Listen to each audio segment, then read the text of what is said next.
Ben voilà, c'est le grand jour. Tous les 2 ans, sur le salon, des professionnels du chauffage et de la salle de bain sont mis à l'honneur pour la qualité de leur travail. Cette année, c'est une édition toute particulière que nous allons vous proposer, puisque c'est la 10e. La 10e édition depuis la création de ce concours en 2002, un concours qui n'a qu'une seule ambition, mettre en avant des professionnels, des hommes et des femmes, des plombiers chauffagistes qui excellent dans leur métier. Et vous allez le voir, il y en a qui excellent vraiment dans leur métier. Voilà.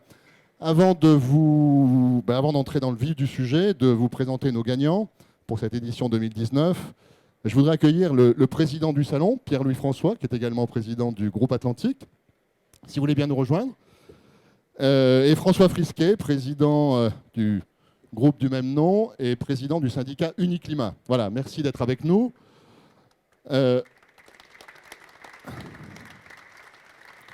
En quelques mots, très brièvement, vous dirigez tous les deux des groupes industriels. Les installateurs sont vos clients, vous les connaissez bien. Vous ne connaissez pas encore nos gagnants. Nous avons eu près de 200 inscrits cette année. Qu'est-ce que vous avez envie de dire à ces professionnels qui renvoient une image valorisante et positive du métier d'installateur? En quelques mots. Alors moi, je vais dire un mot très simple. Un grand merci de valoriser ainsi, entre guillemets, nos produits et votre savoir-faire. Et de faire en sorte qu'il y ait des clients qui soient satisfaits au final. Parce que ça, c'est l'essence même de notre métier commun. Faire en sorte qu'on ait des clients qui soient satisfaits de notre travail. Alors c'est un travail difficile, c'est un combat au quotidien.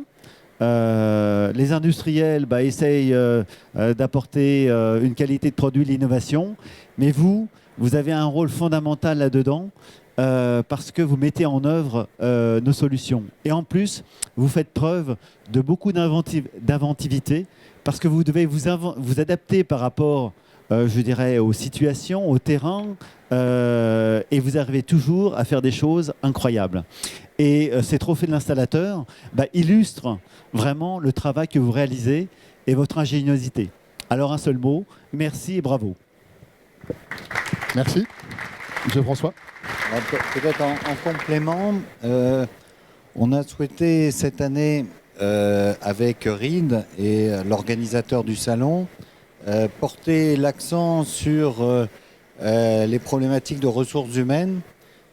Donc il y a un stand métier où on essaye d'expliquer aux jeunes que vous faites un très beau métier et que nous faisons, nous aussi industriels, un beau métier dans lequel il y a de l'avenir. Enfin, souvent, le bâtiment n'est pas considéré aussi bien que le digital ou la communication grand public ou je ne sais pas. En tout cas, c'est une image historique du bâtiment. On peut dire qu'aujourd'hui, le digital imprègne partout nos produits, vos façons de travailler, etc. On en utilise au moins autant que partout ailleurs.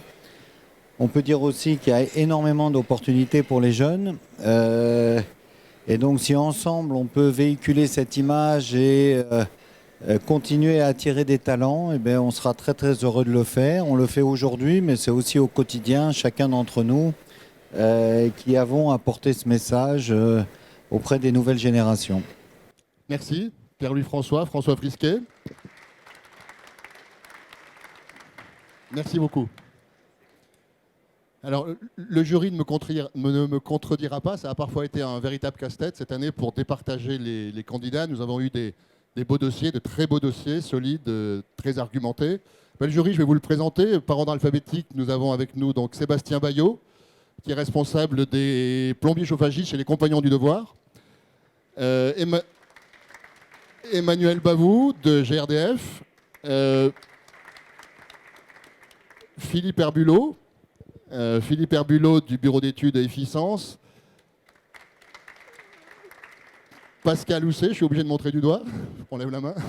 Pascal Housset, vice-président de l'UMGCCP, j'y suis arrivé, installateur lui-même. Serge Leca, président d'honneur de l'AFISB, les industriels de la salle de bain. Hubert Maître n'est pas là, mais il va nous rejoindre tout à l'heure, qui est Hubert Met, qui est délégué général de la FISB. Il a un événement, il nous rejoint d'ici une demi-heure.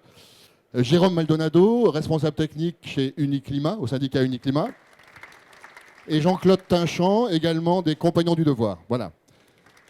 Et j'oublie Jean-Claude Rancurel, président de l'UNAS-CPC, les plombiers chauffagistes de la CAPEB. Jean-Claude Rancurel. Voilà, il faut également que je vous dise, nous avons un invité surprise parmi nous qui interviendra en fin de remise de prix. Un champion dans sa catégorie. Hein, il est dans la salle.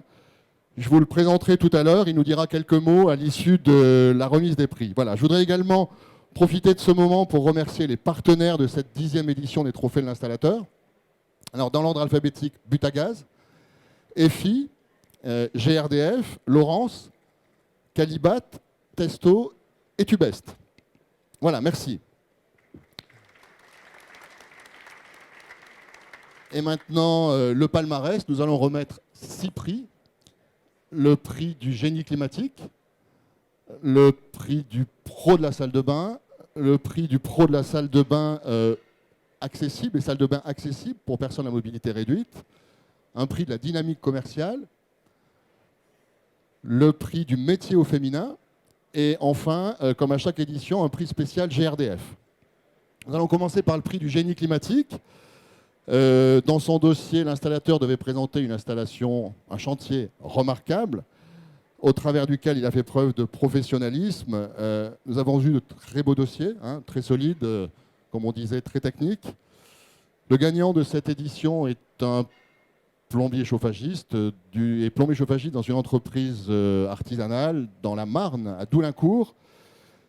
Il a réalisé un dossier remarquable, solide. Il s'agit d'une chaufferie au bois déchiqueté dans un EHPAD qui était précédemment chauffée au fioul.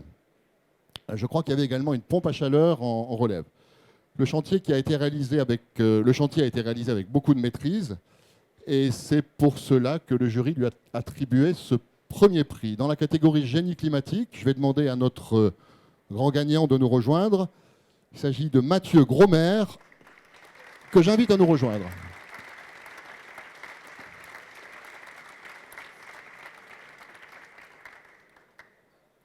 Mathieu. Alors, Mathieu, vous travaillez dans une entreprise de taille artisanale. Je crois que vous êtes... 9. Je vais vous donner un micro, ce sera plus pratique. Installez-vous. Vous avez réalisé un chantier assez spectaculaire, finalement, pour une entreprise de petite taille, de votre taille, puisque vous le dites vous-même, c'est le genre de chantier qui est habituellement réservé à des entreprises de taille nationale. Hein. Alors comment est-ce que vous avez obtenu ce chantier et parlez-nous un petit peu de ce chantier d'abord et comment l'avez-vous obtenu? C'est un chantier qui est dans notre village.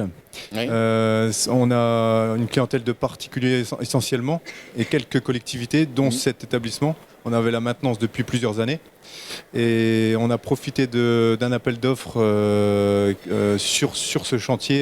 Il y a une extension du bâtiment qui était prévue. Oui.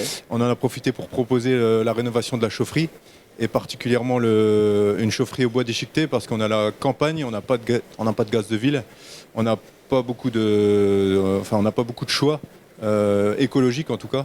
Donc ça fait plusieurs années qu'on voulait proposer du bois déchiqueté et on a attendu que ce marché sorte pour faire un vrai dossier, réussir à vendre ce projet parce que c'était pas facile. Alors, vous vous êtes démené pour mener à bien ce chantier. Hein. D'abord, il a fallu convaincre la commune. Je crois qu'elle n'était pas tout à fait partante pour faire un chantier 100% bois.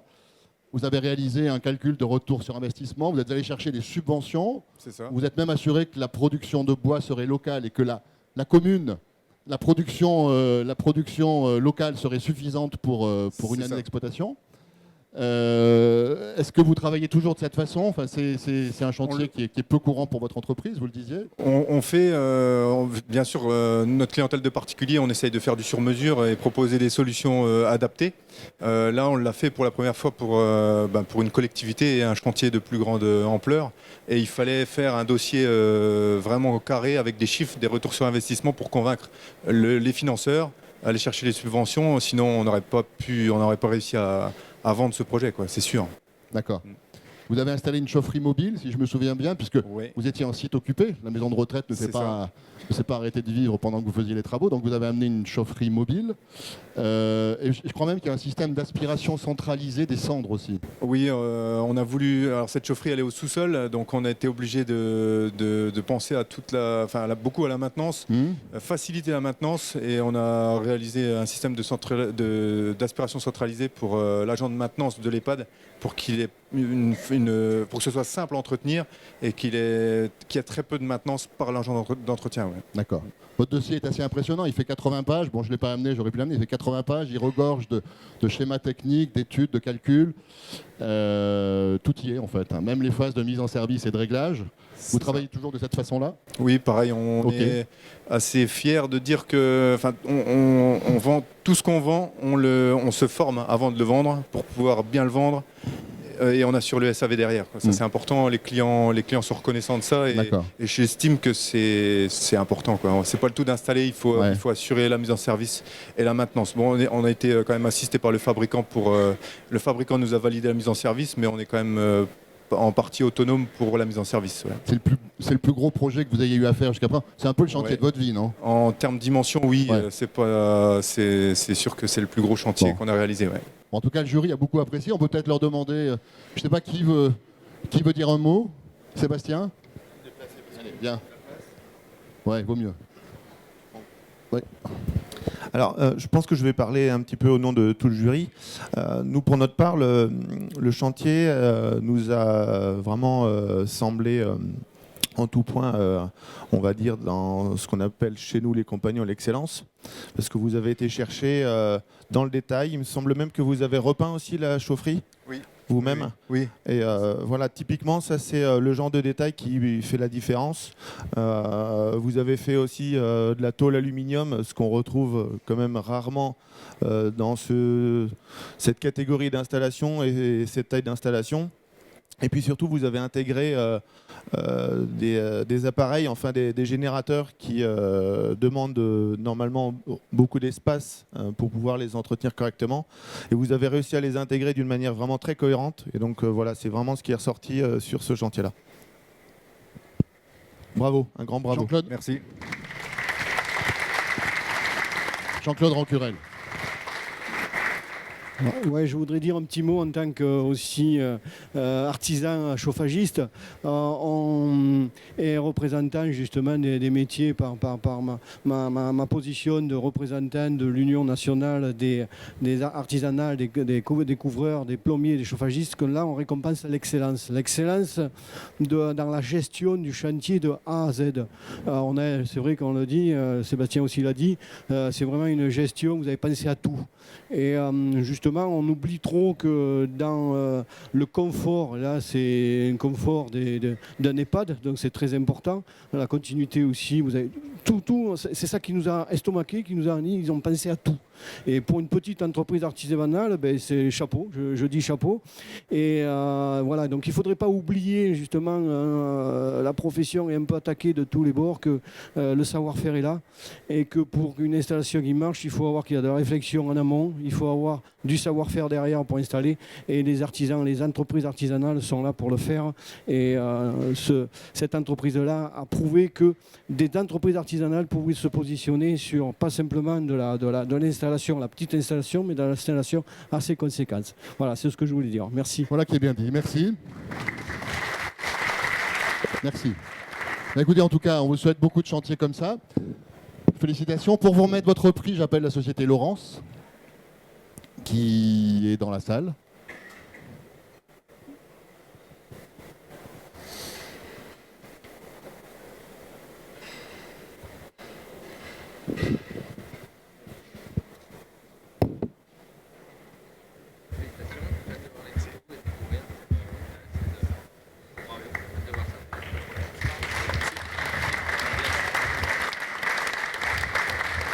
Alors, je crois que vous êtes venu avec l'entreprise, avec tous les membres de l'équipe.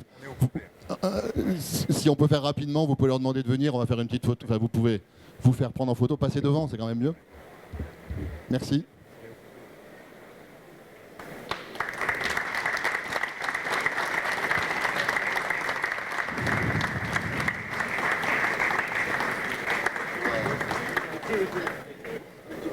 Vous avez le droit.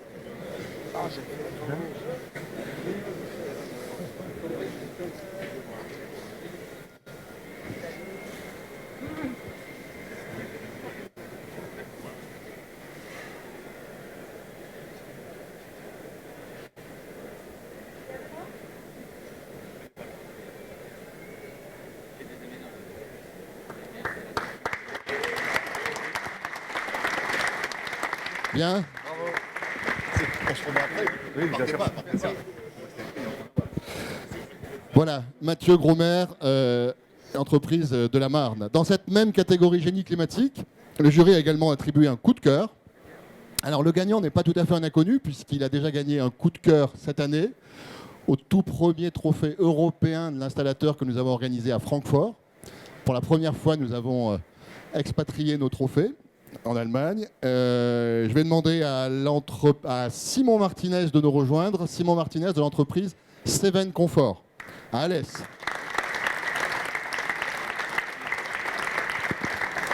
Bonjour. Alors Simon, vous connaissez je crois. Ouais. Simon, vous avez réalisé une cascade de pompes à chaleur dans une maison, dans un mât, qui était précédemment chauffé au fioul. Exactement. Hein, et vous avez préconisé une solution de cascade de 2 pompes à chaleur associée à une production photovoltaïque. C'est bien ça? Exactement. Donc on a mis un remplacement de la chaudière pour avoir la puissance, parce que dans les masses de 200 mètres carrés environ, c'est compliqué de passer sur une seule machine. Donc on fait des cascades de pompes à chaleur. On a prévu d'intégrer par la suite une production solaire thermique et aussi photovoltaïque. Et tout ça est articulé par un système de gestion centralisé qu'on va rendre connectable à distance rapidement. D'accord. Alors vous aussi, vous avez fourni un dossier très épais, il fait 60 ou 70 pages. 64. 64 pages, merci, pour être précis. Ah, tout y est. Hein. Chaque étape est décrite pas à pas, tous les organes, le fonctionnement de chaque organe est précisé, la mise en service. Vous avez même fait une étude d'impact sonore de la pompe à chaleur. Ça, c'est vrai que c'est un côté assez sensible sur les pompes à chaleur. Parce que, en tout cas, dans nos Cévennes, on ne peut pas faire ce qu'on veut et les mettre où on veut, les groupes. Donc, quand on a ce genre de problématique, on essaie de le prendre en compte, l'environnement direct, mais aussi qu'est-ce que ça va apporter comme nuisance pour l'utilisateur. D'accord. Vous avez également réalisé une étude, une analyse financière ainsi qu'une étude de retour sur investissement pour votre client. Oui, ça fait partie de nos procédures chez Seven Comfort. Ouais.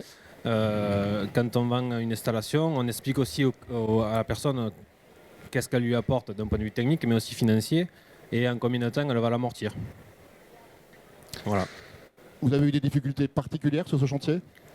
Non, on a fait un chantier qu'on avait bien préparé.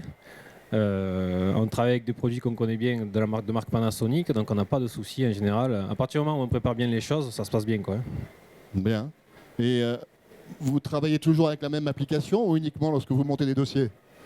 Non, on a... disons que c'est un piège. Non. L'état d'esprit, c'est de faire du travail comme on aimerait l'avoir chez nous. Ça, c'est un état d'esprit que l'entreprise partage et c'est les valeurs de l'entreprise. Donc, effectivement, quand on présente un dossier, un concours, on monte un dossier, mais le travail qu'on propose, il est identique toute l'année, quoi. D'accord. Bon, en tout cas, c'est une très belle installation. Le jury a beaucoup apprécié. Merci. Quelqu'un veut intervenir sur Jérôme Maldonado, Uniclimat. Bien, que dire là-dessus? En fait, un coup de cœur à Francfort, un coup de cœur à Paris. Alors, un troisième coup de cœur à Francfort. Non, il y a un vrai travail sur ce dossier. C'est que le MAS, vous avez vu les photos à l'extérieur, mais à l'intérieur, ça a été un vrai chantier parce qu'il y avait des choses à faire. On ne peut pas comme ça s'improviser sur la partie distribution et émission pour ces technologies-là. Il a fait le nécessaire. Ce fait que ça a été bien placé, bien posé, et à la fin, ça ne se voit quasiment pas. Donc il y a un vrai travail de qualité qui a été fait et qui méritait d'être valorisé. Merci. Eh bien, bravo. Simon Martinez de l'entreprise Seven Comfort. On est heureux de vous remettre un diplôme. Alors vous aussi, vous êtes venu avec toute l'entreprise? Ah ils peuvent venir. C'était bien devant.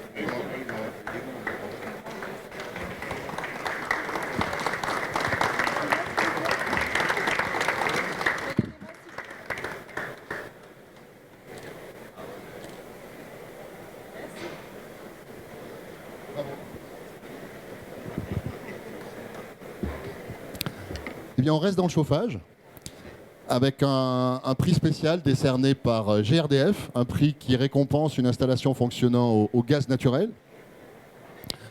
J'invite le gagnant de cette édition 2019 à nous rejoindre. Il s'agit de Nicolas Glock de l'entreprise GMPJ ENS à Saint-Hilaire-de-Riez en Vendée. Bonjour, bravo. Alors Nicolas, dans votre dossier, vous présentez l'installation d'une pile à combustible chez un particulier. Dans une maison qui était déjà équipée d'une pompe à chaleur OO, RO. Oui, OO sur Oui. puits. Sur puits, d'accord, avec un appoint en chaudière gaz, c'est Avec ça? un appoint chaudière gaz. C'était une chaudière fuel qu'on avait déjà équipée au gaz il y a 6-7 ans à peu près. Et du coup, là, on avait une problématique sur cette pompe à chaleur où on avait régulièrement un manque d'eau par rapport à ce puits. Et il fallait trouver une solution viable pour chauffer aussi bien l'eau chaude sanitaire que le chauffage. D'accord. Alors, on connaît l'intérêt de la pile à combustible, hein, une production simultanée de chaleur et d'électricité à partir d'un module de cogénération fonctionnant au gaz naturel. Pourquoi avoir proposé cette solution qui, techniquement, est éprouvée, mais est encore un peu nouvelle, finalement, en France? Alors, c'est un client qui est assez fan quand même de technologie et qui a vraiment envie, son premier but, c'était de, même malgré avoir une belle maison et d'avoir pas mal de consommation externe, c'est tout ce qui va prendre, on va dire, entre guillemets, sa partie électricité, il aurait aimé avoir une autoconsommation. Et comme il disait, il souhaitait qu'il soit en autonomie énergétique à moyen ou à court terme sur sa maison. Et on trouvait que du coup, ce côté pile à combustible, avec cette production d'électricité de 750 watts et une production de chaleur également, bah, ça mariait très bien avec sa maison et avec son état d'esprit. On a un retour sur la production électrique à ce jour? Alors à 9 mois, on était à 3800 kWh. Là aujourd'hui, on a dépassé les 5000 kWh à l'année. D'accord. Voilà. Donc largement au-dessus de 3 kW en photovoltaïque par exemple. Et c'était votre baptême du feu pour la pile à combustible. Je crois que c'était la première que vous installiez. Alors c'est la première qu'on a installée et c'est la première de Vendée également. Et c'est la première en Vendée. Est-ce que vous avez rencontré des difficultés techniques particulières? Est-ce que c'est plus compliqué que finalement une chaudière gaz? Alors techniquement oui, c'est sûr. Déjà quand elle arrive dans le camion, on doit avoir je crois 18 cartons. Après on a été épaulé par le constructeur, aussi bien à l'aide au montage qu'à la mise en service. Ouais. Donc on a eu une préformation avant de la vendre. Directement à l'agence de Rennes. Derrière, j'ai eu un technicien une journée complète. Un technicien une journée complète avec mon technicien pour pouvoir nous donner les petites combines et éviter certaines erreurs parce que c'est quand même un produit assez complexe. Et après, une fois que l'installation était terminée, la mise en service a été faite également avec eux. D'accord. Alors je vais demander à Emmanuel Bavou de GRDF. La pile à combustible, c'est une technologie que vous encouragez? Oui, effectivement, l'innovation est importante pour toute la filière gaz, y compris pour GRDF. Finalement, depuis la chaudière à condensation, certains peuvent penser qu'il ne s'est rien passé. Eh bien, pas du tout, que ce soit au travers de l'hybridation des équipements, au travers de la production combinée de chaleur et d'électricité, eh bien, on assiste à une révolution de la filière gaz qui affirme ses valeurs de modernité, de connectivité, de confort. Et c'est grâce à des installateurs comme vous, et vraiment je vous en remercie, que cette innovation se transforme dans les faits. Parce que l'innovation, elle n'a pas de sens si elle n'est pas mise en œuvre, si elle n'est pas argumentée correctement auprès du grand public. Il faut trouver les bénéfices clients parce que finalement, c'est ça qui va faire évoluer les choses. Et là, en produisant 5000 kWh d'électricité, c'est très concret. Je crois que ce monsieur, il a des véhicules électriques. Ça va lui permettre de parcourir quelques milliers de kilomètres, j'espère, oui, c'est grâce ça, ouais. au gaz naturel qui va produire pour 2 fois moins cher que l'électricité une énergie électrique qui sera donc consommée sur place avec ce client. Donc, À nouveau, merci. Je tenais à signaler quand même que la pile à combustible a reçu également un titre 5, ce qui lui permet d'être utilisé également dans les logements neufs, et donc pas uniquement en rénovation. Merci, Monsieur Glock. Merci.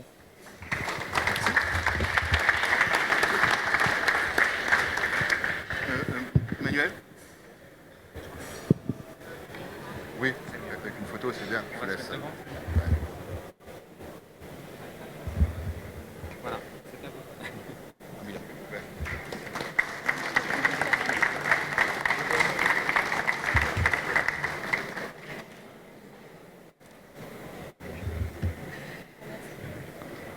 Merci, bravo. Nous allons à présent passer au prix du métier au féminin. Vous le savez, nombre de femmes, épouses, conjointes, secrétaires, dirigeantes, sont des piliers essentiels des entreprises artisanales. Depuis l'origine des trophées, nous les plaçons sous les feux des projecteurs, qu'elles occupent des fonctions techniques, administratives ou commerciales ou de direction. Le prix du métier au féminin 2019 récompense cette année Céline Brie, dirigeante de l'entreprise APC Homme Bernard Fontenot.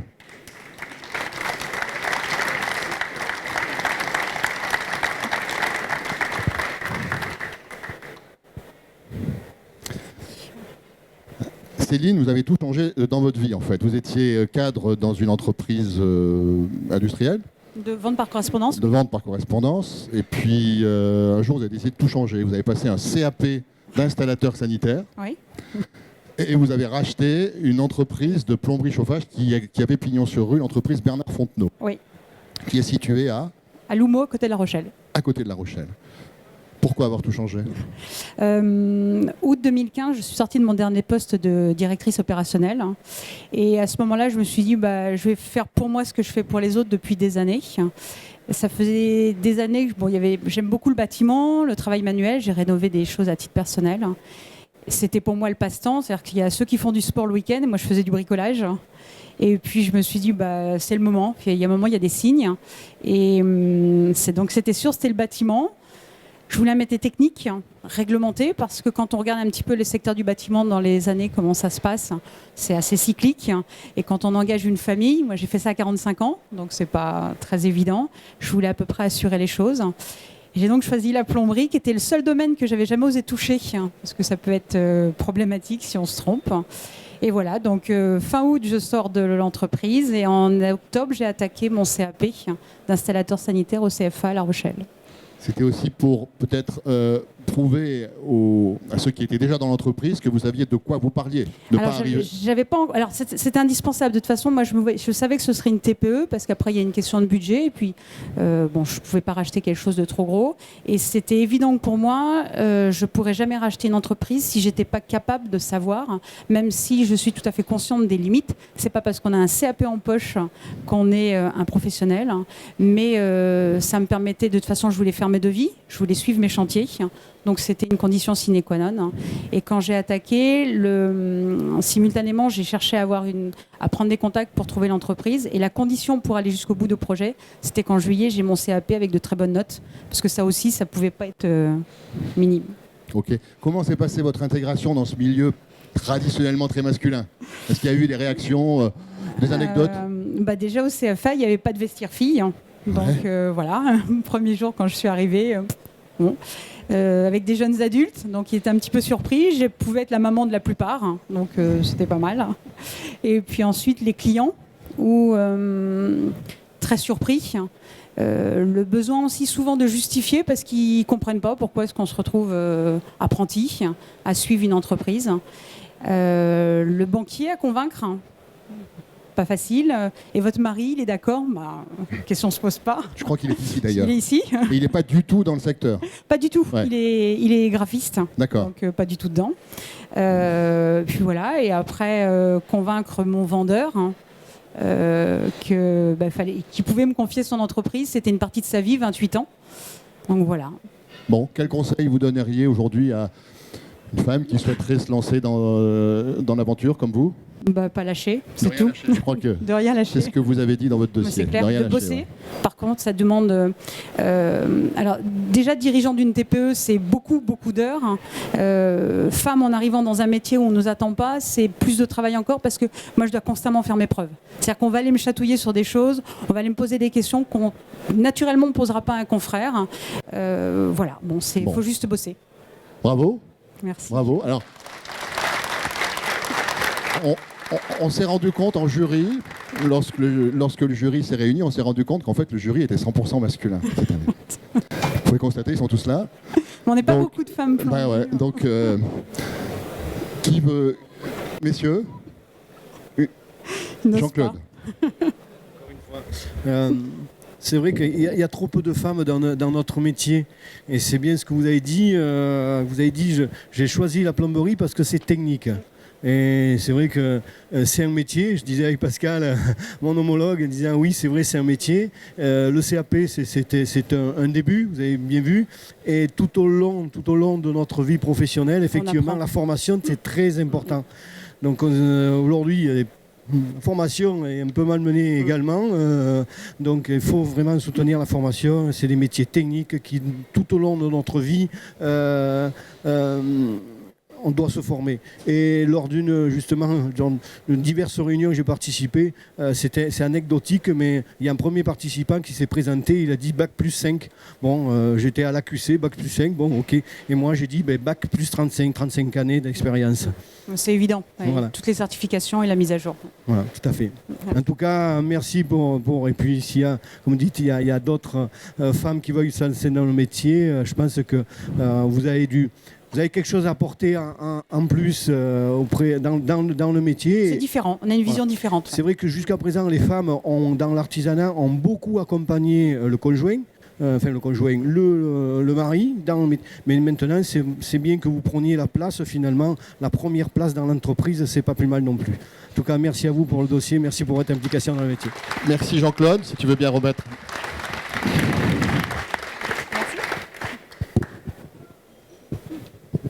Prenez place pour le photographe. Comment ? Ouais. D'accord. Ouais.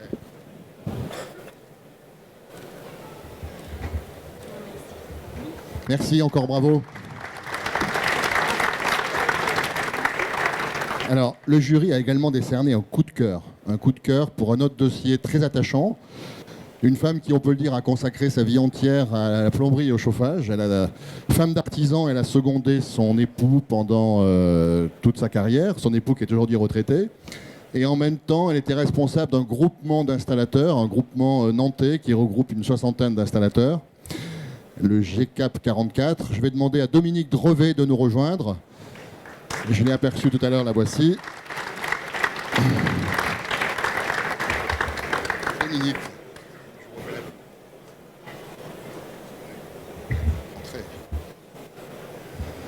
Alors Dominique, je ne crois pas me tromper en disant que vous avez consacré votre vie à la plomberie chauffage. On devrait vous décerner une médaille.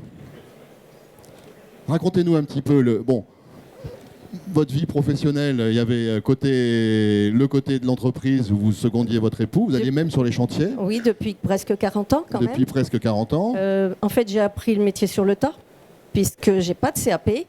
Mais grâce à mon mari qui m'a tout appris donc sur les chantiers, aussi bien au bureau pour calculer le chauffage, faire les devis, poser les planchers chauffants principalement, puisque je le faisais pas toute seule, puisque c'est pas facile, mais je peux dire que mon mari ne pouvait pas les poser tout seul, puisque c'est moi qui faisais les pré-études, les études.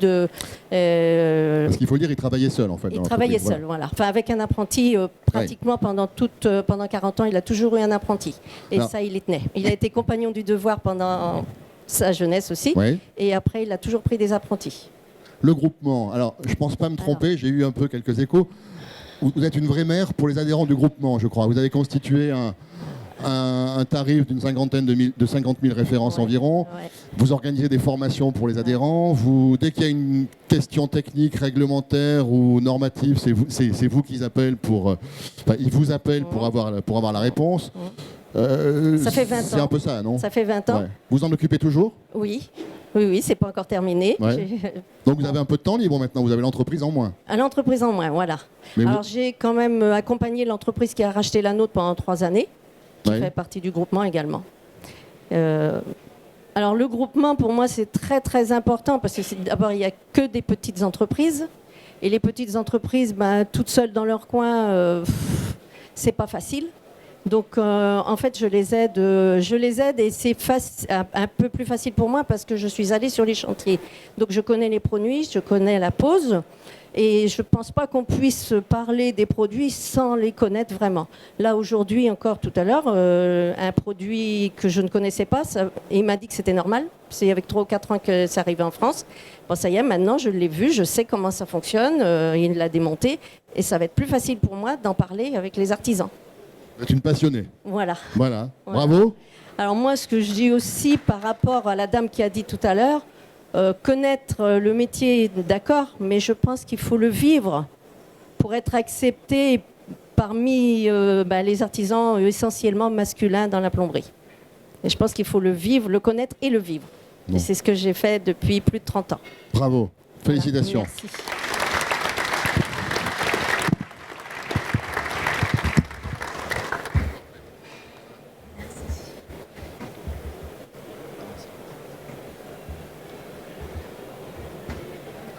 Si vous voulez. Voilà. Depuis 2004.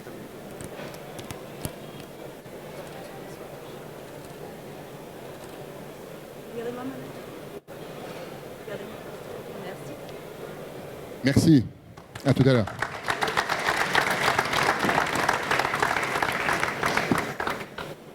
Alors, au trophée de l'installateur, nous récompensons également la dynamique commerciale.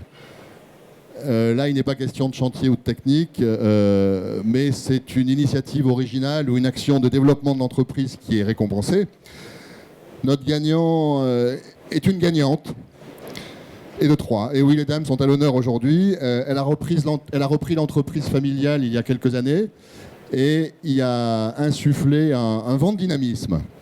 Je vais lui demander de nous rejoindre. J'invite Johanna Tamietti à nous rejoindre.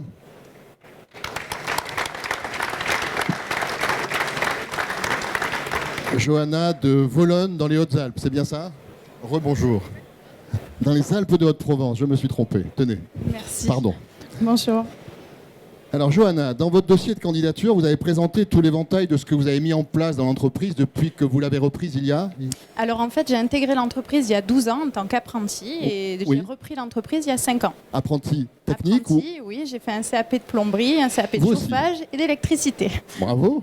Voilà. Bravo. Donc vous êtes... Comme on disait tout à l'heure, je pense que c'est indispensable de savoir de quoi on parle et pour être accepté des techniciens qu'on va encadrer plus tard. Si on ne sait pas de quoi on parle, on n'est pas crédible. Donc c'était la petite surprise de mon papa et ça s'est bien passé. Et puis aujourd'hui, ça se passe extrêmement bien. Bon, vous êtes un peu tombé dedans quand vous étiez petite, en fait, c'est un peu ça. En fait, j'ai toujours dit que l'entreprise était ma grande sœur puisqu'elle est plus âgée que moi et que voilà, j'ai grandi avec elle. Alors, dans votre dossier de candidature, vous avez présenté tout l'éventail de ce que vous avez mis en place pour dynamiser ou redynamiser. Je ne sais pas si elle avait besoin d'être redynamisée, mais en tout cas, vous avez insufflé un vent nouveau, comme je disais. Alors, j'ai plutôt en tête, mais qu'est-ce que vous avez par exemple créé? Vous avez créé une société de services après-vente pour éviter, comme vous dites, de laisser s'échapper dans la nature vos clients? Tout à fait. En fait, l'entreprise a presque 40 ans et mon père n'a jamais eu besoin de faire vraiment du commerce puisque je pense qu'en tant que professionnel, quand on fait un bon travail, le bouche à oreille, c'est la meilleure de ces communications. Néanmoins, quand je suis arrivée dans l'entreprise, il n'y avait pas de logo, il n'y avait pas d'image, il n'y avait pas d'image de marque, on va dire, et on a essayé de construire ça ensemble. Donc en plus, c'était un projet qu'on a partagé avec mon père, donc c'était aussi agréable d'avoir autre chose que le métier purement. Et puis on avait une clientèle qui était assez vieillissante. Donc, pour s'adresser aux nouvelles générations qui ont à peu près une quarantaine d'années, qui sont aujourd'hui nos clients, nos clients, pardon, il était nécessaire d'avoir une image dynamique, donc création de logos, de plaquettes commerciales, création de sites web, mise en place d'une dynamique vraiment avec un suivi client de A à Z, c'est-à-dire qu'un client qui arrive chez nous, on l'accueille et on l'accompagne jusqu'au bout. On monte les dossiers de subvention, les dossiers éventuellement en mairie pour les permis modificatifs, et puis on l'accompagne jusqu'à la fin avec le SAV, effectivement. Très bien, ceux qui vous suivent un peu savent que vous êtes très présente sur les réseaux sociaux. Tout à fait, voilà, c'est aussi un de mes... Est-ce que ça génère du business en plus, en fait, ou des clients en plus? Alors, mon père vous dirait qu'il ne voit pas le rapport, mais... Je vois bien. Mais moi, concrètement, je le vois, et puis je pense que ça permet aussi de mettre en valeur notre profession, qui est souvent mal vue. On voit souvent dans les émissions Capital les mauvaises installations, les mauvais chantiers, et moi j'ai envie de dire que non, la majorité d'entre nous, nous sommes des professionnels qui aimons notre métier, qui aimons nos clients. On n'est pas là pour les escroquer, on est là pour les aider, pour les accompagner. Et tous ces réseaux sociaux, c'est une façon de montrer à tout le monde, de dire, vous voyez, le travail bien fait, ça paye. Et donc oui, je trouve que ça me rapporte des clients, des connaissances. On crée des partenariats avec des gens qui ont la même vision que nous. On travaille énormément avec GRDF. Je suis aussi membre de la Fédération du bâtiment, dans laquelle je m'implique énormément parce que je trouve que nos métiers ont besoin d'être vus et valorisés. Vous êtes une femme très impliquée, vous êtes membre du GSEC aussi, je crois, des maîtres du bain, si je me souviens bien. Dans la suite de la dynamique commerciale, cette année, nous avons intégré les maîtres du bain, puisque nous faisons également de la rénovation de salles de bain clé en main. Très bien. Voilà. Pascal vous connaît bien, il vous suit également sur les réseaux sociaux, il a tenu à dire un mot. Oui, je suis vraiment très fier, Johanna, de remettre ce prix parce que je pense qu'il est grandement mérité de par ton implication dans le métier, le côté passion qui a été fait, mais au-delà de ça, dans le partage. Parce qu'on voit bien, Johanna est passionnée, fait son travail avec envie, mais la dynamique, elle va au-delà de son entreprise, puisque le message qui est porté, il est fort aussi pour représenter la profession de nos métiers, au-delà de nos entreprises, et avec un vrai changement de paradigme en termes de communication. Aujourd'hui, souvent on dit comment faire pour amener des jeunes à nos métiers, et des femmes. Et la preuve, c'est que là, on a capacité à le faire avec de nouveaux outils, de nouveaux moyens de communication. Voilà. Donc, je suis vraiment très fier, Johanna, la remise de ce prix et surtout continue dans cette dynamique auprès de nous tous. Merci encore à toi. Merci, ce prix.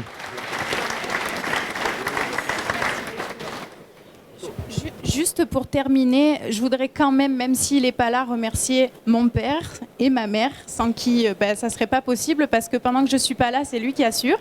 Mon mari aussi, parce que je suis maman d'un petit garçon et que s'il n'était pas là, ça ne serait pas possible non plus. Et puis aussi tous nos partenaires qui sont GRDF, Viessmann notamment, Froling qui nous accompagne dans notre quotidien et avec qui on communique beaucoup. Merci beaucoup. Bravo, encore félicitations. Encore bravo.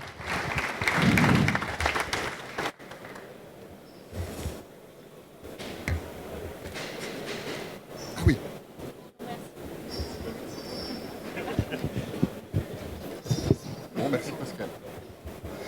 Alors, nous restons dans la dynamique commerciale avec un coup de cœur. Le jury a également décidé d'attribuer un coup de cœur à un dossier original. Vous allez le voir. Alors, j'espère qu'il est là, je ne l'ai pas vu. Je vais demander à notre coup de cœur de la dynamique commerciale à nous rejoindre, Nicolas Puchot, de la société Puchot de Chauvigny. Il est là. Ils sont là. Ah. Deux frères, c'est ça? Donc Nicolas et Alexandre. Bonjour. Bonjour. Alors vous allez le voir, ils ont une façon très originale de faire leur promotion, leur communication. Ils sont passés derrière la caméra, c'est bien ça? On a essayé. Ils ont essayé. Oh, le résultat est plutôt pas mal. Non? Ouais. À la façon d'une web série, en fait, vous avez tourné des petits clips humoristiques, totalement décalés. C'est ça. Et alors on va essayer d'en voir un. Je ne sais pas si le Wi-Fi est suffisamment. On va essayer de le lancer. Là, c'est un peu le Game of Thrones du plombier. C'est un peu ça. J'irai pas jusque-là, mais ça me fait plaisir quand même. Bon, on croise les doigts pour que ça marche. En l'an 2019, dans le canton de Chauvigny, la SARL Puchot, dynastie familiale de plombiers chauffagistes, a décidé de mettre un terme aux problèmes liés aux saisons. Elle est belle notre ville, Nico. Elle est magnifique. On est les chevaliers du temps. Devant, c'est l'été. Derrière, c'est l'hiver. À droite, c'est l'automne. À gauche, c'est le printemps. Allons voir les villageois. Pourquoi tu dis ça, Nicolas? Si les gens, c'est pas des villageois. On va rentrer chez nous. On va vous présenter notre showroom, notre château. C'est pas un château, Nicolas. Eh Nico, on se retrouve là-bas.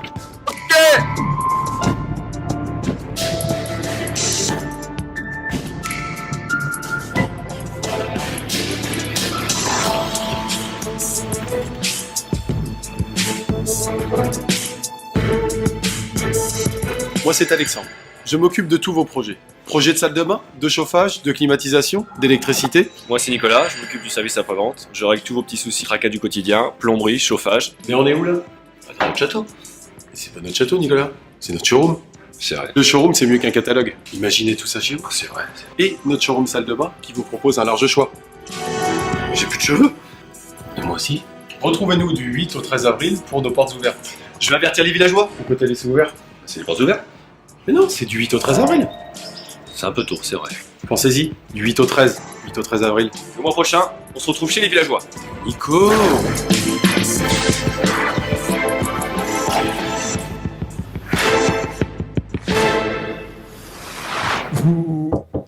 Vous dirigez tous les deux, vous êtes co-dirigeants d'une entreprise, c'est ça? On veut dire oui, mais avec le papa qui est. Ah, le papa est là. Il peut nous rejoindre s'il veut, le papa. Il va filmer. Non. C'est une entreprise de quelle taille?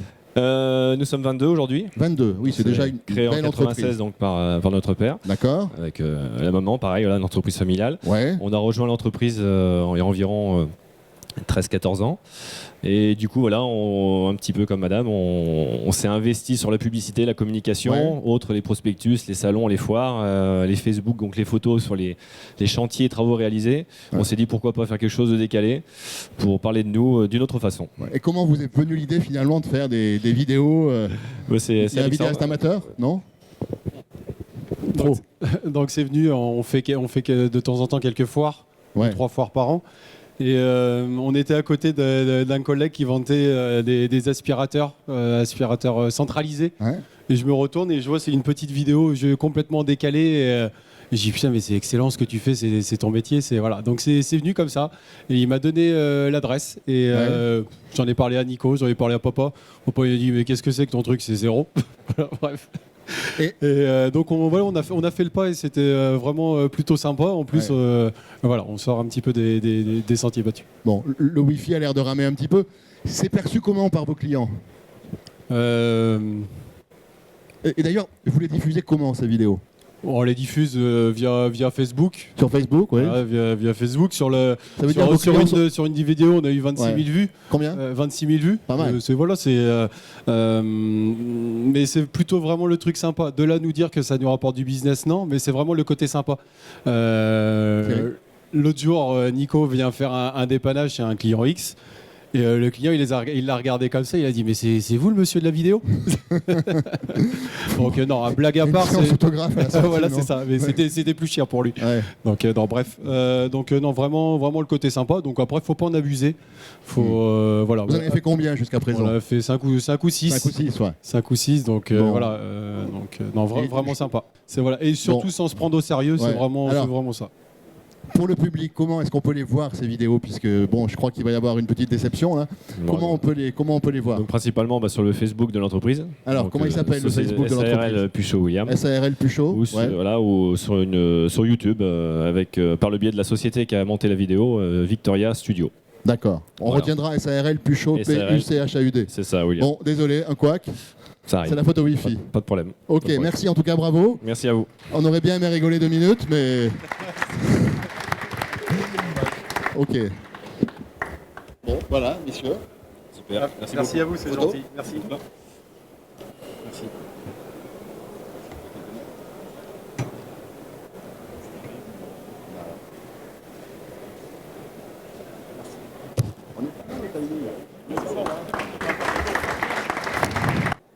on va entrer maintenant dans l'univers de la salle de bain. Notre gagnant va nous rejoindre. J'espère qu'il est là, je ne l'ai pas vu non plus. J'appelle Romain Pintadu de la société Concept Chauffage de Montbrison dans la Loire. Romain Pintadu. Bonjour. Prenez place. Alors Romain, vous avez pris en charge la rénovation complète d'une salle de bain de A à Z. C'est ça. 7 salles de bain. 7 salles de bain. La voilà. Elle va apparaître. Parlez-nous un petit peu de ce projet qu'on va bientôt découvrir. Là, c'est pas la photo Wi-Fi. Hein. Là, voici. Qu'est-ce que vous avez réalisé dans cette salle de bain? Et d'abord, qu'est-ce que vous avez trouvé en arrivant? Qu'est-ce qu'on a trouvé en arrivant? On a trouvé une maison une salle de bain qui avait une 30aine d'années et qui avait vraiment besoin d'être rafraîchie. Ouais. Donc du coup, nous, on fait les salles de bain clés en main depuis maintenant 10 ans. Et on a proposé plusieurs configurations à notre client. Et du coup, on a abouti à ça. Donc une salle de bain clé en main, ça veut dire la totalité. La totalité. Y compris le carrelage, y compris l'électricité, l'éclairage en faux plafond. Exactement. Les sanitaires, les menuiseries, le remplacement de la fenêtre. Voilà, ça c'était l'état avant. Voilà, ça c'était avant. Les travaux. D'accord. C'est une spécialité chez vous, la salle de bain? C'est une spécialité, en plus du chauffage, qu'on s'est lancé il y a une dizaine d'années. D'accord. C'est quelque chose qu'on réalise. On réalise environ une salle de bain tous les 2 mois. Environ. C'est pas notre activité principale, mais on aime bien en faire. Vous êtes une entreprise de quelle taille? J'ai oublié de le préciser. 7 personnes. 7 personnes. Ouais. Chauffage et sanitaire. Chauffage et sanitaire. Avec des équipes polyvalentes? Exactement. Qu'on a formé petit à petit, apprenti en apprenti. Donc un monteur peut également faire du carrelage? Tout à fait. D'accord. Ah oui, ils sont très polyvalents. Ouais. Au début, c'était pas évident parce que faire du carrelage à un plombier, ils étaient pas trop chauds. Et puis finalement, en fait, ça leur plaît petit à petit. Et en fait, on voit pas le temps passer quand on s'occupe de tout. Ça permet d'avoir une salle de bain qui va beaucoup plus vite à réaliser dans le temps. Et voilà. Pour le client, c'est plus confortable d'avoir un seul interlocuteur, chef d'orchestre, qui pilote l'ensemble des techniques, en fait, y compris l'électricité. Tout à fait. On peut avoir une idée du budget de cette salle de bain? 15 000 € environ. 15 000 €, ok. Voilà. Je peux faire appel à nos spécialistes, Hubert Maître et Serge Leca, de la FISB, les industriels de la salle de bain. Pourquoi avoir sélectionné cette salle de bain, messieurs du jury? C'est un beau projet, une vraie belle salle de bain. Il ne faudrait pas grand-chose pour qu'elle soit accessible. Et aujourd'hui, on peut réaliser des salles de bain. J'imagine que c'est quelqu'un qui a déjà peut-être la cinquantaine, qui veut se faire plaisir en seconde installation. Ce qui nous fait plaisir aussi, c'est de savoir que vous travaillez un peu tous les corps d'État. Et donc, la même personne fait du carrelage, si j'ai bien compris. C'est ça, le carrelage. Voilà. Donc, on se rapproche un petit peu d'un installateur de salle de bain que tous les fabricants appellent de leur vœu. Et donc voilà, on a été tout à fait sensible à votre projet de salle de bain lumineuse, presque accessible à la baignoire près. Voilà, bravo. Merci beaucoup. Merci Hubert. Oui, ça fonctionne. Je voulais ajouter que c'est bien d'avoir recréé une salle de bain avec une baignoire et une douche. Parce que c'est bien souvent ou l'un ou l'autre. Donc c'est une demande du client. Tout à fait. D'avoir les deux. Puis on avait l'espace suffisant pour... Et c'était pas évident de mettre la baignoire et la douche dans l'espace. Donc vous avez choisi de mettre une baignoire en îlot comme ça, qui permettait de gagner de l'espace à ce niveau-là. Et l'intérêt d'avoir un interlocuteur qui fasse toute la salle de bain à la FISB, c'est notre gros souci.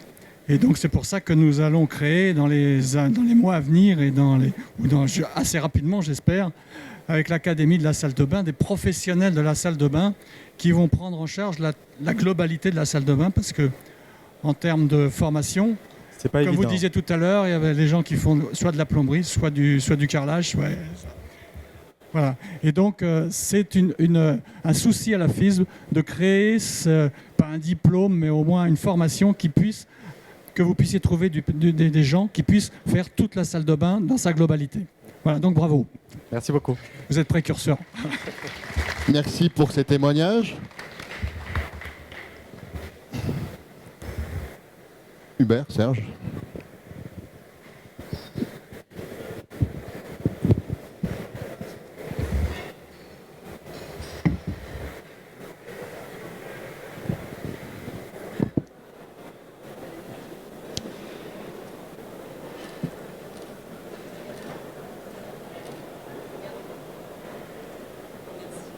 Voilà, Romain Pintadu de la société Concept Chauffage à Montbrison dans la Loire.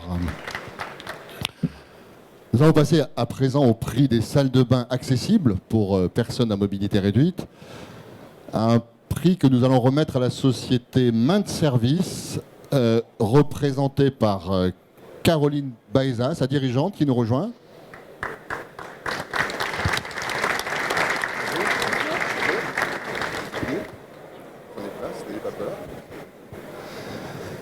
Alors Caroline, vous dirigez une petite entreprise qui s'est spécialisée dans l'accessibilité. Vous êtes du côté de Marseille, si je me souviens bien, Gréasque. Et pour ce faire, vous avez suivi la formation Handibat, vous aussi, vous non plus, vous n'avez pas voulu vous lancer au hasard dans une spécialité, vous êtes formé, la formation Handibat. Oui, on l'a fait en 2012. En 2012, d'accord. Et donc vous avez tissé un réseau, vous avez un peu réseauté, notamment avec des ergothérapeutes, si je me souviens bien, et c'est eux qui aujourd'hui sont un peu apporteurs d'affaires, je crois. Tout à fait. Tout à fait.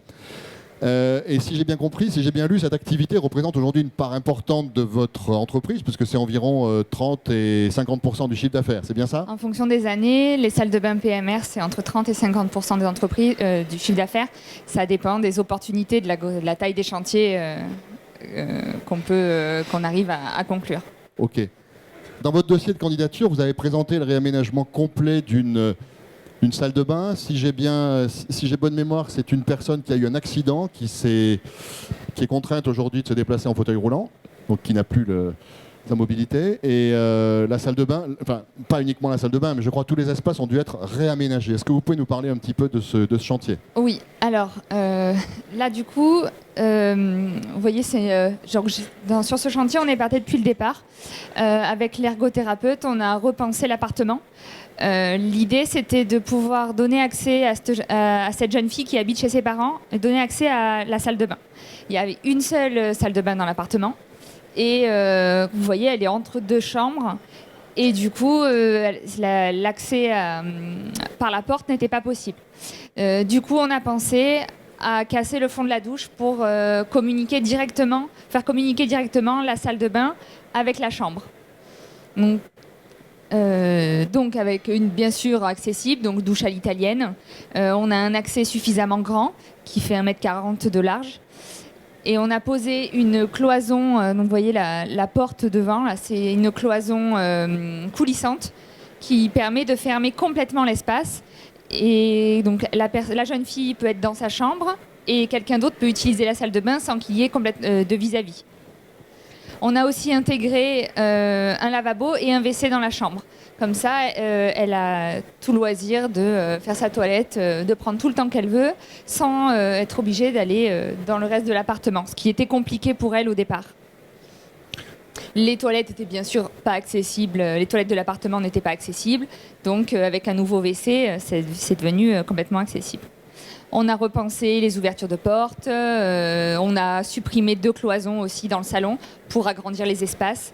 C'est vraiment un chantier qu'on a pris du début à la fin sur tous les corps de métier. Vous aussi, vous traitez donc tous les aspects du chantier de A à Z. Oui. D'accord. Pourquoi avoir choisi de vous spécialiser sur cette spécialité? Nous, à la base, on fait de la maintenance. Donc, on n'est pas chauffagiste. Et le marché de la maintenance, ça fait quelques années qu'il explose. Donc, il y a des grosses entreprises qui sont en train de prendre le marché. Et donc, il a fallu qu'on se diversifie. Parce qu'on est 3, nous, dans l'entreprise. Donc, il faut réussir à prendre un nouveau marché. Et se développer sur le PMR, c'était une bonne opportunité. Qui a réussi en tout cas. Bravo. Qui est réussi. Messieurs du jury, quelqu'un veut... Jérôme, je crois que Jérôme voulait intervenir. Jérôme Maldonado d'Uniclimat. Oui, merci. Alors Uniclimat n'est pas le spécialiste de la salle de bain, ça vous le savez, mais il y a des points communs en fait. Quand on regarde les problématiques d'intégration, quand on regarde la modularité que vous avez apportée, en fait, vous avez ce dossier, il est génial. Mais il est génial pourquoi? Parce que d'un côté, on a une salle de bain qui est totalement normale pour les autres membres de la famille.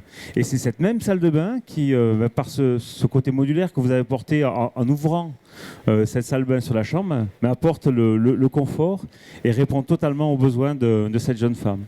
Et là, je dis bravo. Merci. C'est là où j'essaye de faire toute la différence, en effet, en apportant un regard nouveau et avec une proposition originale aux ergothérapeutes dans les centres de rééducation.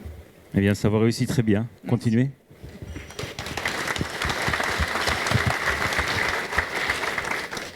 Depuis 2005, la loi sur le handicap, on a été très sensibilisé, tout le métier ont été sensibilisés par l'adaptation des salles de bain et du logement d'ailleurs aux personnes handicapées. Au début, c'était un petit peu compliqué de trouver et des produits et des spécialistes. Donc il y a eu des formations au niveau des produits avec la CAPEB qui a créé ces labels. Et puis les industriels de la salle de bain ont su aussi s'adapter et créer des produits qui soient adaptés au handicap et également universels, c'est-à-dire un petit peu plus jolis, plus esthétiques. C'est ce que vous avez fait. Là, c'était compliqué parce que l'esthétisme était compliqué. Par exemple, pour le receveur, on peut croire que c'est un receveur classique pour faire une douche à l'italienne. Mais en fait, pas du tout. C'est un receveur qui a été renforcé à la base par le fabricant pour accepter un fauteuil roulant. Donc le point de poinçonnement est plus résistant qu'un receveur à carreler classique. Voilà. Il est couplé à une pompe d'aspiration qui permet, parce qu'on n'avait pas accès dans cet immeuble à faire une évacuation gravitaire, donc il y a une pompe d'aspiration qui permet l'écoulement classique. Oui, c'est des problématiques qu'on trouve souvent quand on veut mettre des receveurs extra plats. Dans le handicap, vous avez entendu parler que maintenant il y a quand même des budgets qui sont en train de se développer avec Action Logement pour, au-delà du handicap, apporter des salles de bain adaptées aux personnes qui sont moins handicapées, les GIR 5 et les GIR 6 par exemple. Le Conseil général finance énormément de... Voilà, mais maintenant il y a quand même 1 milliard d'euros sur 4 ans qui va être développé pour équiper 200 000 salles de bain. Donc l'objectif. Donc je crois que vous avez un marché... en développement sûr. Après, tout est une question de réseau. Mais pas forcément les personnes handicapées, les personnes aussi âgées, les seniors. Pour les seniors, pour qu'ils aient des receveurs de douche accessibles, etc. Tout à fait. Bravo, félicitations. Merci. Jérôme Maldonado a insisté pour vous remettre votre prix. Il a beaucoup apprécié votre dossier. Alors, j'en profite, les gagnants, ne partez pas. On fera une photo de tous les gagnants à l'issue de cette remise des prix. Merci. Caroline Baeza, la société Main de Service. Alors voilà, on est arrivé au bout de la remise des prix des trophées de l'installateur 2019, mais comme je vous disais tout à l'heure, nous avons un invité parmi nous, un champion dans sa catégorie, c'est en quelque sorte un sportif de haut niveau. Il a participé aux Jeux Olympiques des métiers. Il a 23 ans, il est membre de l'équipe de France, il est champion de France de plomberie. J'ai le plaisir d'accueillir Dimitri Bourgier qui est avec nous. Il arbore son maillot d'équipe de France. Alors Dimitri, vous étiez au mois d'août en Russie. En Russie, aux Olympiades des métiers. Vous représentiez la France au concours international des Olympiades des métiers. C'est ça, j'étais en Russie avec 44 membres de l'équipe de France. Tous métiers confondus, à représenter la France au WorldSkill International à Kazan. D'accord. Racontez-nous votre parcours un petit peu. C'est des mois et des mois d'entraînement, j'imagine, des week-ends de préparation, des soirées sûrement aussi. C'est beaucoup d'entraînement. Moi, j'ai eu la chance d'être formé chez les Compagnons du Devoir. Ouais. Du coup, c'est mon formateur qui m'avait incité à m'inscrire. Et après, je suis revenu chez moi et du coup, c'est lui qui m'a suivi pendant mes formations. C'est lui qui m'a entraîné les samedis, les dimanches. Ouais. Et après, j'ai eu la chance avec l'entreprise aussi d'avoir du temps libre pour partir en formation. J'ai fait une semaine en Australie pour m'entraîner là-bas. Donc, pas mal de temps, quoi. C'est pas mal, s'entraîner une semaine en Australie, ça doit être plutôt sympa. Oui, c'est sympa. Ouais. On parlait tout à l'heure de sportifs de haut niveau. Je crois que c'est un peu ça. Vous avez vous avez eu une préparation technique, mais aussi physique et mentale pendant toute. Ouais, c'est ça. On a eu le droit à 2 semaines de préparation physique et mentale avec un coach qui est coach de boxe de l'équipe de France. D'accord. Et du coup, il nous a entraîné pendant 2 semaines sur tout ce qui est la cohésion d'équipe et le mental aussi, parce que c'est compliqué de tenir 4 jours de compétition intense, quoi. 4 jours de compétition. Alors parlez-nous un petit peu comment ça se passe. Vous êtes les Olympiades des métiers, comment ça se passe? Vous avez une pièce à réaliser en chauffage, en sanitaire? On a une pièce... Vous avez combien de temps pour la réaliser? On a une pièce en plomberie chauffage. On a le sujet 2 jours avant à l'international. Vous avez le sujet 2 jours avant? Oui. Ouais. Et après, on a chaque jour, on doit rendre un module spécifique. Donc un jour c'est le sanitaire, l'autre jour c'est le chauffage, le troisième jour c'est l'évacuation. Et voilà, et du coup on doit respecter un timing bien précis pour finir le dernier jour dans les temps, quoi. C'est-à-dire à peu près 18 heures de compétition sur 4 jours. 18 heures de compétition sur 4 jours. Et vous, donc 18 heures morcelées en combien de... En 4 demi-journées Moi, nous, cette année, c'était spécifique parce qu'on a fait 3 jours de compétition, du coup. Ouais. La dernière journée, on a fait un projet caritatif pour une école de Kazan. D'accord. Et vous avez décroché une médaille d'excellence. Ouais, j'ai reçu la médaille d'excellence. C'est le prix qui récompense tous les compétiteurs qui ont eu plus de 700 points sur 800. D'accord. Et voilà. D'accord. Et que vous inspire le travail de nos gagnants aujourd'hui? Bon, vous êtes jeune, mais vous avez déjà un peu de recul dans le métier. Qu'est-ce que vous en pensez? C'est des très beaux projets, très bien réalisés, qui sont comme que je dis, c'est de viser l'excellence à chaque fois. Et c'est des projets qui sont excellents, quoi. D'accord. Et aujourd'hui, qu'est-ce que vous faites? Vous êtes employé dans une entreprise? Je suis en CDI dans une entreprise sur Saint-Etienne et je suis chargé d'affaires. Chargé d'affaires dans une entreprise. Et à terme, qu'est-ce que vous voulez faire? Vous voulez créer, reprendre? C'est de continuer à évoluer en tant que chargé d'affaires et après reprendre l'entreprise. Reprendre l'entreprise. Il est au courant, le patron, ou vous ne l'avez pas encore dit? Non, il est au courant. D'accord. Ok. Et les Olympiades, c'est terminé maintenant? Non, c'est pas terminé parce qu'il y a le prochain candidat qui ira à Graz aux Euroskills en septembre prochain. Ouais. Du coup, je vais prendre des semaines pour faire un retour de mon expérience à moi et le coacher sur quelques semaines de préparation. Est-ce que vous avez le droit de concourir encore? Moi, j'ai plus l'âge. C'est concours de moins de 23 ans. Ah oui, c'était limite donc. Ouais, c'était la dernière année que je pouvais... D'accord, moins de 23 ans. Et qu'est-ce que ça vous apporte concrètement aujourd'hui, indépendamment d'une grande maîtrise professionnelle? Est-ce que... Bon, les Miss France, on sait, elles voyagent beaucoup, elles ont plein de cadeaux. Vous, qu'est-ce que ça vous a apporté? Ça apporte beaucoup d'expérience en très peu de temps, parce qu'on est formé par plein de personnes différentes en l'espace de très peu de temps. C'est plus de l'expérience emmagasinée en très peu de temps. D'accord.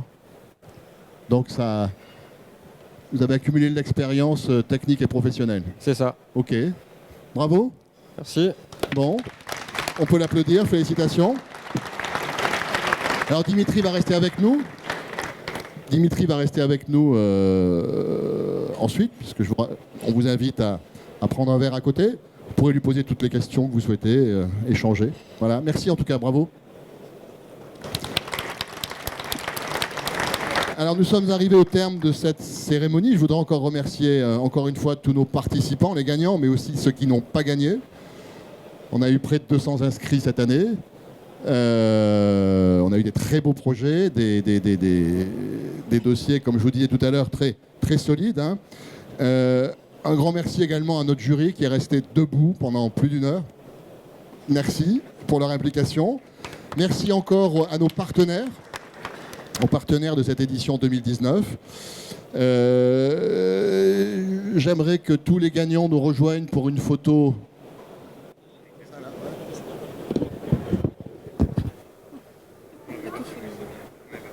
Il manque les Puchot, ils sont partis. Ah, je crois qu'il manque les frères Puchot. On n'a pas eu la vidéo, mais on les aura pas sur la photo non plus. J'en profite pour remercier bien sûr l'équipe de l'installateur, Anne-Catherine Petit, journaliste, qui est là, Patricia Vincent à la publicité et Thierry Mionnet qui est là aussi. Merci, encore une fois, bravo, félicitations.